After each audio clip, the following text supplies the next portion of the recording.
Hello বন্ধুরা, তোমরা সবাই কেমন আছো? আশা করি তোমরা সবাই ভালো আছো, আমিও ভালো আছি, তোমরাও ভালো থাকবে। তো বন্ধুরা দেখো, আজকে আমি কিছু চাল ডাল নিয়ে নিয়েছি। আজকে নিরামিষ খিচুড়ি বানাবো। তো দেখো, চালটা নিয়ে নিয়েছি 250 গ্রাম মতন, আর সোয়াবিন নিয়ে নিয়েছি ছোটো প্যাকেটের সোয়াবিন 1 প্যাকেট, আর নিয়েছি মুগ ডাল। তো মুগ ডাল 200 গ্রাম মতন নিয়ে নিয়েছি, আর নিয়ে নিয়েছি একটা বড় আলু 4 ভাগ, একটা টমেটো 4 ভাগ করে নিয়েছি, আর একটু আদা বেটে নিয়েছি, আর কাঁচা লঙ্কা। আজকে কোনো মশলাই দেব না, আজকে এই দিয়ে খিচুড়ি রান্না করব। তো নিরামিষ খিচুড়ি কিভাবে বানাবো তো তোমরা প্রথম থেকে লাস্ট তক দেখো, আশা করি তোমাদের খুব ভালো লাগবে। আর এইভাবে যদি তোমরা খিচুড়ি রান্না করে বাড়িতে খাও, সবাই ভালোবাসবে। আর সোয়াবিন তো সবাই ভালোবাসে, তো সোয়াবিন দিয়েই আজকে খিচুড়িটা রান্না করব। তো গাবলা নিয়ে নিয়েছি, গাবলার মধ্যে জলও নিয়ে নিয়েছি। বড় জিনিসে খিচুড়ি রান্না করতে খুবই ভালো লাগে, নাড়তে খুব সুন্দর লাগে। তো দেখো, জলটা এবার ফুটে নেবে, জলটা ফোটার পরেই চালটা দিয়ে দেবো। এইবার দেখো, একটা কড়াইতে আমি সোয়াবিনটা সিদ্ধ করে নিতে হবে প্রথমে, এই জন্য সোয়াবিনটা আমি সিদ্ধ করে নিচ্ছি। একটু নেড়ে সোয়াবিনটা সিদ্ধ করে নেব। এবার আমি চালটা দেখো দিয়ে দেব, জলটা পুরো ফুটে গেছে। এবার আমি চালটা দিয়ে দিলাম। চালটা দেওয়া হয়ে গেলে আমি ডালটাও দিয়ে দেবো। আজকে আমি ডালটা ভেজে খিচুড়িটা রান্না করব না, ডালটা কাঁচা দেব, চাল আর ডাল একসাথে মিক্সড করে দেব। দিয়ে আপনারা যদি কাঁচা মুগ ডাল দিয়ে যদি খিচুড়ি রান্না করেন, খেতেও কিন্তু স্বাদ লাগে, আর কোনো গ্যাস অম্বল হয় না। এর জন্য, কেননা মুগ ডালটা একটু রান্না করলে গ্যাস হয়, এই জন্য যদি আপনারা না ভেজেও রান্না করেন বাড়িতে, দেখবেন গ্যাস হবে না। মুগ ডালটা ভেজে খেলে সেন্ট হয় ঠিকই, কিন্তু গ্যাসটা হয় বেশি। এই জন্য আমি দেখো কটা লঙ্কা কেটে রেখেছিলাম, সেই লঙ্কা কটাও দিয়ে দিলাম। এবার আমি লবণটাও দিয়ে দিলাম, দিয়ে এবার একটু নেড়ে নেব। নেড়ে নেব ভালো করে। নাড়ার পরেই আমি দেখো সোয়াবিনটা সিদ্ধ হয়ে গেছে। এবারের থেকে জলের থেকে তুলে আমি সোয়াবিনটা ভালো করে ধুয়ে নেব।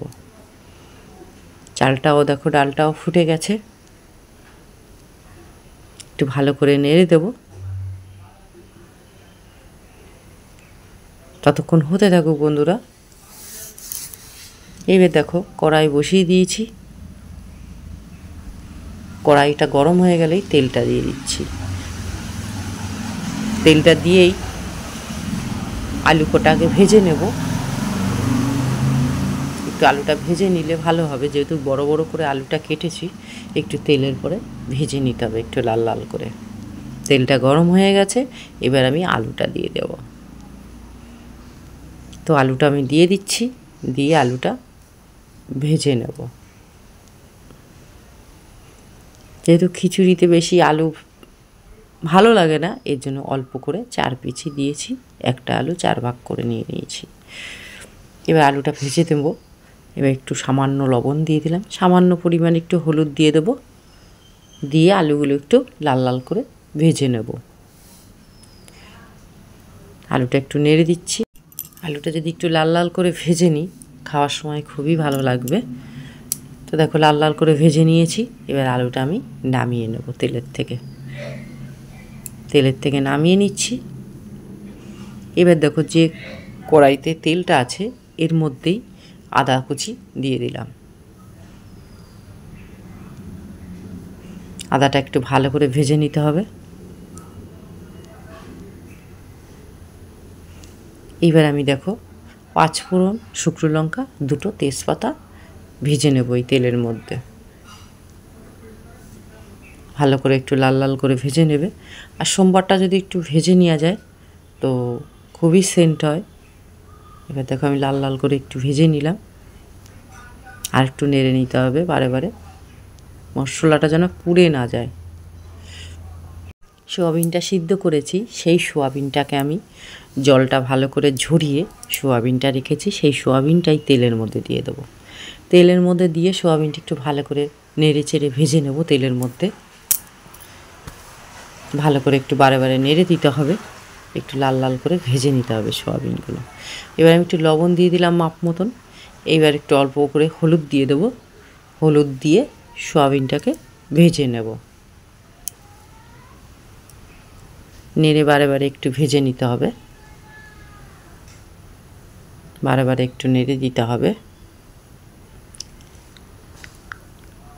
সোয়াবিন তো সবাই একবার একটু খিচুড়িতে দিয়ে আপনারা বাড়িতে রান্না করে খান, আশা করি আপনাদের খুব খুব ভালো লাগবে।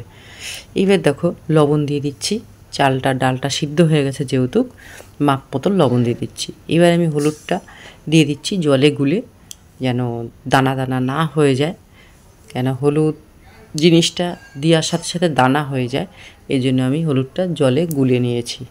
এবার আলুটা টমেটোটা দিয়ে দিলাম একসাথে, যেহেতু আলুটা ভেজে রেখেছিলাম, টমেটোটা ভাজা হয়নি সেহেতু আমি একসাথেই দুটো দিয়ে দিলাম, তাহলে সিদ্ধ হয়ে যাবে। এবার দেখো সোয়াবিনটাও লাল লাল ভাজা হয়ে গেছে।